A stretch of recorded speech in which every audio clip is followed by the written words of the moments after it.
Vamos a desarrollar a continuación un ejercicio de variables artificiales utilizando el método de la gran M. Existe otro video también relacionado con variables artificiales, pero la diferencia es que en ese video se desarrolló vía método de las dos fases. Para poder verificar el resultado del ejercicio anterior, vamos a hacer el mismo problema de programación lineal, pero ahora a través del método de la gran M, y así vamos a comprobar que ambos procesos, van a dar el mismo resultado, la misma solución óptima con el mismo valor de z. Procedamos entonces a verificar cómo es este ejercicio. Tenemos: encuentre la solución del siguiente problema de programación lineal, cuya función objetivo es maximizar z igual a 4x1 más 3x2 menos 2x3, y esto está sujeto a x1 más x2 más 2x3 igual a 7, 3x1 menos 5x2 más 2x3 mayor a 10, en donde tanto x1, x2 y x3 deben ser variables cuyos valores sean no negativos.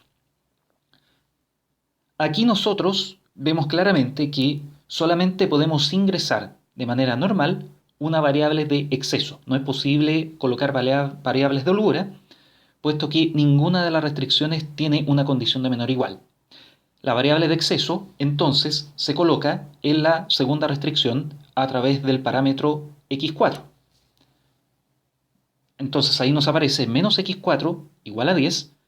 La restricción 1 queda exactamente igual porque ya está igualada a esa restricción. Y a la función objetivo agregamos una variable x4 que es de exceso y que está multiplicado por 0 para que así no se modifique el valor de la función objetivo. El problema acá es que no contamos con ninguna columna canónica, ni siquiera x4, porque ahí tendríamos 0, 0 y menos x1. Aquí tenemos el valor de 0, aquí no existe valor, y aquí en este caso tenemos un valor de menos 1 que acompaña a x4. Por lo tanto, ¿qué tenemos que hacer entonces? Agregar dos variables artificiales. ¿Para qué? Para contar con esas dos columnas canónicas.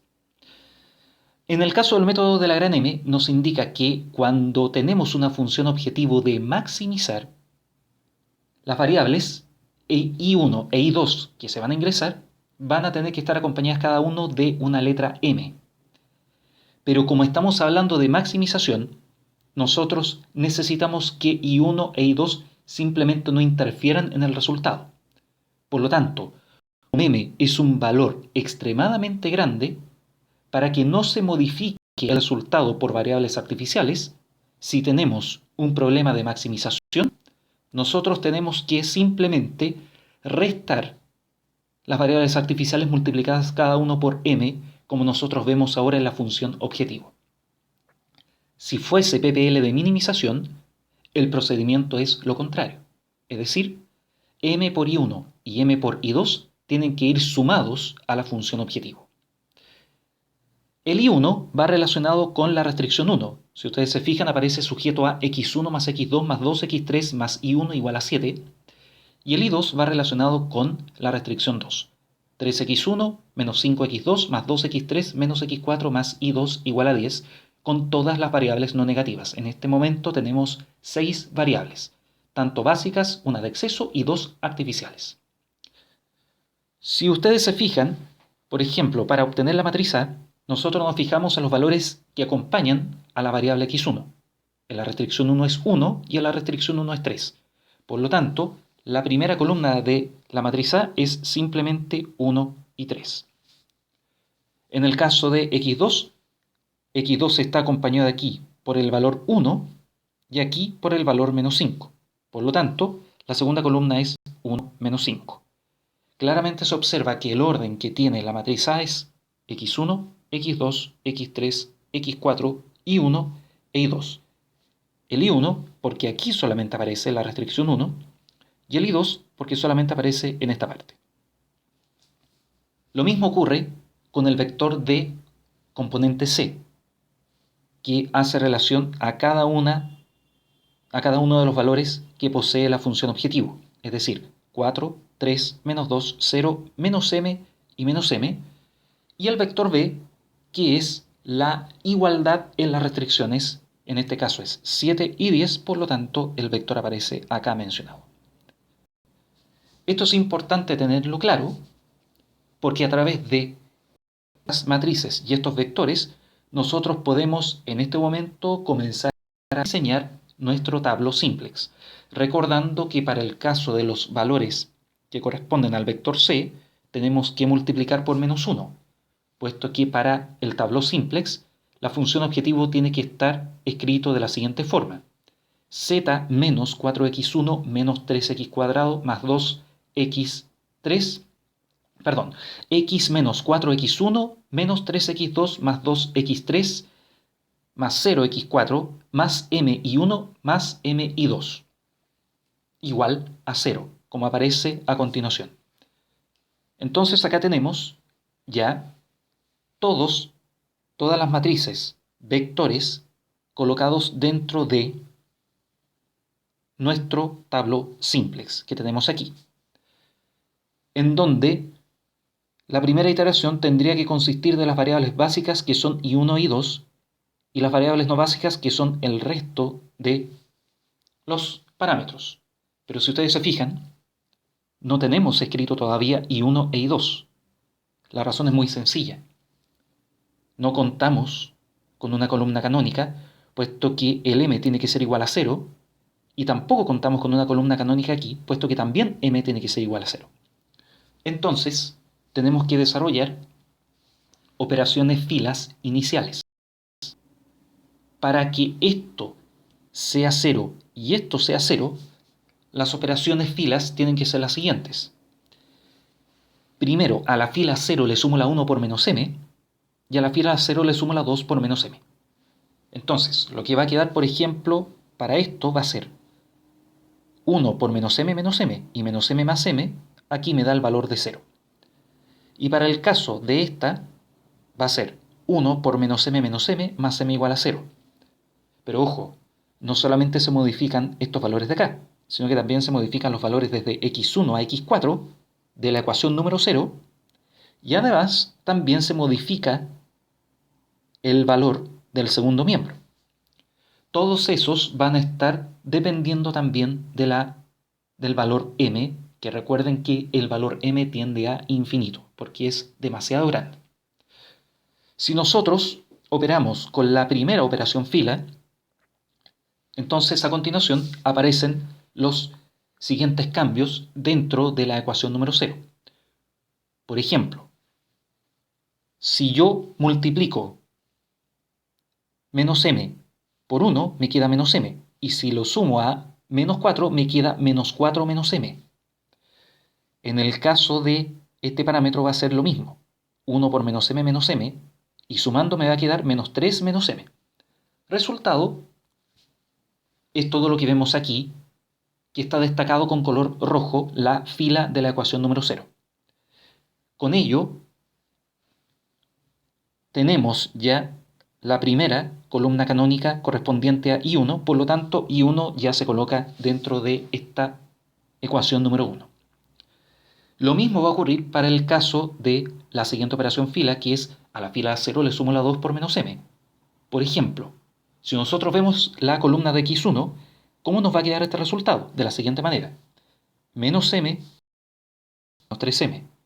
Si yo esto lo sumo a menos 4 menos m, me queda finalmente menos 4 menos 4m.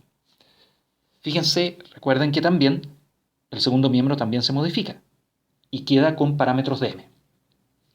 Si nosotros hacemos ahora la operación fila f02 menos m, nos va a quedar la primera iteración que aparece ahora en pantalla, destacado la ecuación número 0 con color rojo, con todos los parámetros para c de x1, x2, x3, x4, mientras que y1 e y2 sus parámetros son iguales a 0.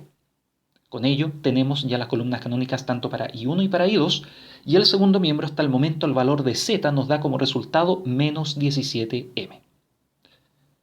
Ahora procedemos, tal como nosotros sabemos, a través del método simplex, cómo cambiar las variables.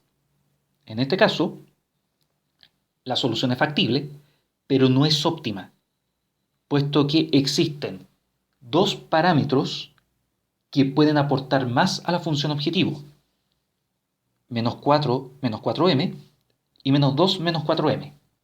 ¿Cuál vemos acá? Vemos el menor valor de ellos. Claramente vemos que el menor valor es el x1, puesto que la única diferencia que posee es que aquí su valor es menos 4 y para el x3 es 2.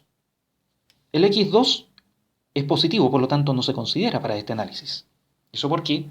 Porque si nosotros operamos con simplex revisado, vamos a ver de que este parámetro, en vez de aportar, nos va a quitar valores a la función objetivo. Por lo tanto, entre x1 y x3, nosotros tomamos simplemente este valor que es el menor posible dentro de estos dos. Conclusión. La conclusión es que x1 es la variable que aporta más a la base, que es el color verde. Por lo tanto, si x1 aporta más a la base, es necesario que x1 ingrese. Entonces, debemos considerar todos los valores de esa columna. Como x1 aporta más a la base, es la variable que ingresa ahora a la base, que va a formar parte de la segunda iteración. La pregunta es ahora, ¿cuál es la variable que sale de la base? Por lo tanto, nosotros tenemos que ocupar el criterio de salida tomando en consideración los valores 1 y 3 que aparecen destacados con color azul. ¿Y con cuáles los comparamos? Con los valores del segundo miembro. Por lo tanto, el criterio de salida de la base nos indica que tenemos que minimizar la relación, la fracción entre el valor del segundo miembro y el valor de la columna de x1 en cada una de las filas, tanto de la ecuación 1 y de la ecuación 2, es decir, 7 partido por 1 y 10 partido por 3. Claramente, el menor valor se forma para 10 partido por 3, porque eso nos da 3,33 periódico, mientras que 7 partido por 1 es igual a 7. Eso implica entonces que nosotros tenemos que tener ojo con esta fila que corresponde a la ecuación número 2. Eso implica que en ese caso es la variable i2 que sale de la base. Por lo tanto, tenemos que considerar esta columna y esta fila. Si nosotros hacemos la intersección entre dicha columna y dicha fila, tenemos un parámetro en común, que es el número 3. Ese número 3 une tanto la columna de x1 y la fila de i2. Ese parámetro en común se le denomina elemento pivote. ¿Qué es lo que pasa con ese elemento pivote? Ese elemento, el 3, tenemos que transformarlo, pero como x1 va a entrar como variable básica, hay que transformar esta columna en una columna canónica. Es decir, este valor queda como 1, este valor queda 0 y este valor queda 0. Por lo tanto, tenemos que proceder a realizar operaciones elementales filas. ¿Y cuáles son esas operaciones elementales filas? Antes de seguir, recuerden que los próximos procesos van a hacer cambiar esta variable. Ya no va a ser i2, que ahora va a ser variable no básica, sino que ahora va a ser x1. Veamos cuáles son las operaciones filas que hay que desarrollar. Primero, a la fila 2 le multiplico por 1/3 para que esto se transforme a valor 1. Posteriormente, ya transformado este valor 1, hacemos fila 0, 2, 4 más 4m para que este parámetro sea igual a 0. Y finalmente, f1, 2 menos 1 para que este parámetro sea igual a 1. Vamos a revisar cuáles son los resultados que se observan. Cuando hacemos fila 2 1/3, nos quedan esos valores que están colocados dentro de la ecuación número 2, que se han modificado a través de esa operación fila. ¿Qué es lo que pasa ahora con f02, 4 más 4m? Nos quedan los próximos valores de la ecuación número 0. ya nos quedan como fracciones, y también tenemos los parámetros de m y también un parámetro numérico. Y finalmente, fila 1, 2, menos 1. Es decir, por ejemplo, fila 1, 2, menos 1, esto quiere decir que a la fila 1 la voy a multiplicar por menos 1, por lo tanto me va a quedar 5 tercios. Si a eso yo le sumo 1, el resultado que me queda para ello es igual a 8 tercios. De la misma manera, tengo que operar con el resto de los valores que aparecen. Esa operación me da como resultado 4 tercios, 1 tercio, menos 1 tercios y 11 tercios. Por lo tanto, operamos con todas las operaciones filas. Y el resultado que nos queda ahora, esto va a corresponder a la segunda iteración, en donde ahora las variables básicas van a corresponder a x1 e y1, y las variables no básicas que van a ser y2, x2, x3 y x4. Y nuevamente hacemos el análisis. ¿Qué pasa ahora? Existe una variable que ahora aporta mucho más que el resto de las variables. ¿Y esa cuál es? La que es de menor valor negativo. Es decir, o de mayor valor negativo, podríamos decir, que es esta de acá. ¿Por qué? Simplemente porque aquí tenemos 8m. Comparado con 4m y comparado con m, por supuesto que 8m es mucho mayor, independiente del número que aparezca acá.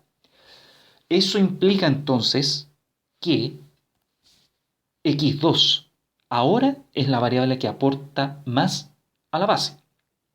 Y eso está destacado con color verde. Y si eso es así, hacemos el mismo proceso que hicimos con la iteración anterior. Como x2 aporta más a la base, es la variable ahora que ingresa a la base y que va a formar parte de la tercera iteración. Por lo tanto, ¿qué tenemos que hacer ahora? Ya que tenemos ya asignado cuál es la variable que ingresa, tenemos que ahora verificar cuál es la variable que sale de la base. Y para eso nuevamente tenemos que utilizar el criterio de salida de la base.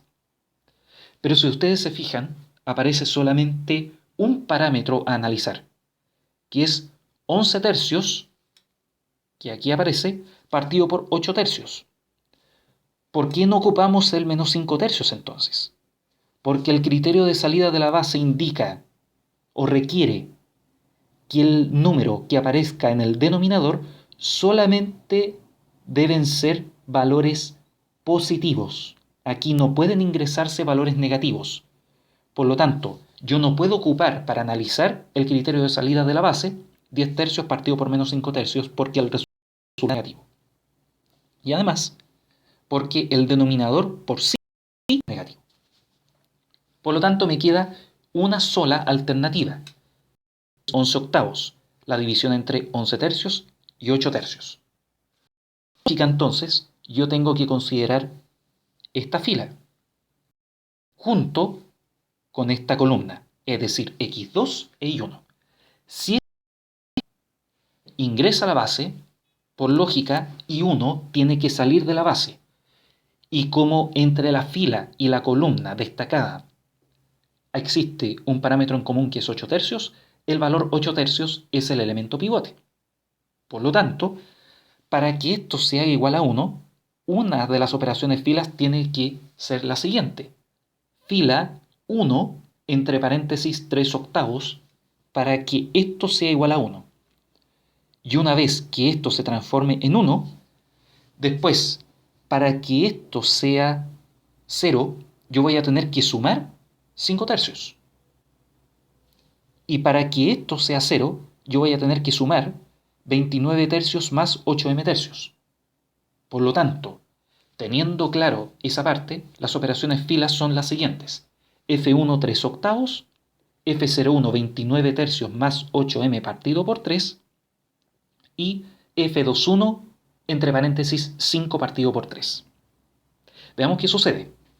Primero, recuerden que a cada parámetro de la fila 1 voy a tener que multiplicarle 3 octavos. esto me va a quedar los siguientes valores. 1, 1 medio, 1 octavo, 3 octavos, menos 1 octavo y 11 octavos. Posteriormente, tengo que verificar ahora la fila 0,1. Por lo tanto, esto multiplicado por 1 tendría que dar 29 tercios más 8m partido por 3. Esto es claramente 0. Pero ojo, también se modifican este valor y los otros que aparecen dentro de la ecuación 0. Los resultados son los siguientes. 0, 19 medios, menos 1 octavo, 29 octavos más m, 1 octavos más m y 213 partido por 8. Fíjense ahora que ya no aparece el parámetro m. O sea, esto acá lo eliminamos. Y además tampoco aparecen parámetros m dentro de x1, x2, x3 y x4. Solamente en la parte de y1 e y2. Y finalmente, tenemos que modificar también estos valores de acá. Por lo tanto, 5 tercios multiplicado por 1 me da 5 tercios. Menos 5 tercios, esto me tiene que dar igual a 0. Y lo mismo tenemos que desarrollar con el resto de los parámetros. Nos queda finalmente 1, 0, 3 medios, menos 1 octavos, 5 octavos, 1 octavos y 45 octavos. Con esto ya tenemos lista la tercera iteración para este problema. Veamos qué sucede ahora. Observen que en la tercera iteración ahora ya no estamos considerando las variables y1 e y2 dentro de las variables no básicas, porque la intención nuestra era eliminarlas lo antes posible. Y como ya no pueden ingresar, puesto que m es un valor extremadamente grande, entonces simplemente se eliminan del cuadro Tableau. Y con ello comenzamos a trabajar solamente con x1, x2, x3 y x4. La idea consistía entonces en poder obtener columnas canónicas, pero dentro del problema y también de variables de exceso o variables de holgura. Como ya esto ya no tiene posibilidad de ingresar, se eliminan y ahora la tercera iteración solamente lo trabajamos con esta tabla que aparece aquí. Y procedemos de la misma manera, a través de cuadro Tableau. Fíjense ahora que tenemos que existe ahora otra variable que también puede seguir aportando a la base. ¿Cuál es? El único valor negativo que aparece dentro de la ecuación 0 del Tableau, es decir, menos 1 octavos, que esto representa a x4. Eso implica entonces, como hicimos en las iteraciones anteriores, que x4 aporta más a la base. Y si x4 aporta más a la base, quiere decir que esa variable es la que tiene que ingresar a la base. Consideramos nuevamente 1 octavos y menos 1 octavos para analizar el criterio de salida. De la misma forma que ocurrió con la iteración anterior, no podemos considerar el menos 1 octavos, porque esto tiene valor negativo y forma parte del denominador. La única alternativa que tenemos es considerar esta fila de acá, es decir, 11 octavos dividido por 1 octavo, lo que va a aparecer a continuación. El criterio de salida de la base entonces es 11 octavos sobre 1 octavos, que esto es igual a 11. Por lo tanto, consideramos ahora la columna de x4 y la fila que tiene como variable básica x2. La intersección entre esa columna y esa fila nos da como resultado 1 octavo, y 1 octavo representa a lo que nosotros denominamos el elemento pivote. Por lo tanto, ese 1 octavo tenemos que transformarlo a 1, mientras que el menos 1 octavo y el menos 1 octavo que aparecen tanto arriba como abajo tenemos que transformarlo a 0. Lógicamente, el x2 va a tener que desaparecer, va a tener que ingresar, y con ello la columna de x2 va a tener otros valores que son distintos del 0, 1 y 0 porque ya no es una columna canónica. En este caso, ¿cuáles son las operaciones filas que nosotros vamos a realizar? Observen que lo primero que hacemos no es desarrollar F1.8, que sería como lo lógico. ¿Para qué? Para transformar este valor a 1. Pero si observan, tenemos un parámetro que también está dividido por 8 y otro parámetro que también está dividido por 8. Por lo tanto, lo único que hacemos nosotros es multiplicar 1/8 por 1 y sumarle a este para que me quede inmediatamente igual a 0.